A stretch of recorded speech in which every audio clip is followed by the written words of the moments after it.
dans ce pays-ci, hein, moi je ne veux pas vous laisser. Vous allez seulement me tuer. Vous n'avez qu'une seule chose à faire, c'est de finir avec moi. Vous comprenez? Mais avant cela, je vais vous montrer que la papaye, c'est le fruit du blanc. Son émission Embouteillage avait, grâce à des révélations fortes dont il raffolait, fait de nombreux auditeurs et en devenir l'une des plus suivies au Cameroun.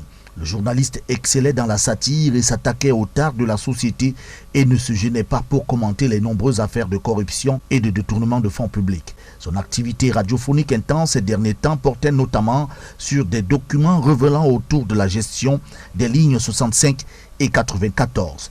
Les lignes 65 et 94 servent respectivement à couvrir les charges non reparties de l'État du Cameroun en fonctionnement et à assurer la disponibilité de ces fonds de contrepartie et couvrir les autres charges non reparties de l'État en investissement. Martinez Zogo était donc devenu prolixe sur ce dossier qui avait pris une tournure différente de ses missions réelles.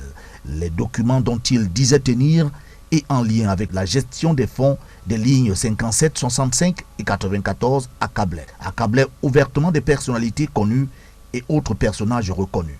Des documents rendus publics par voie de radio et mettant en évidence quelques pontes de la République et notamment sur des dépenses qui font l'objet de suspicions en raison d'une absence de transparence sur leur gestion.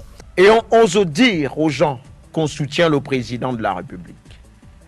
C'est un soutien de façade. Comme l'opinion publique s'interrogeait alors sur les sommes en cause, la nature des dépenses et la qualité des bénéficiaires.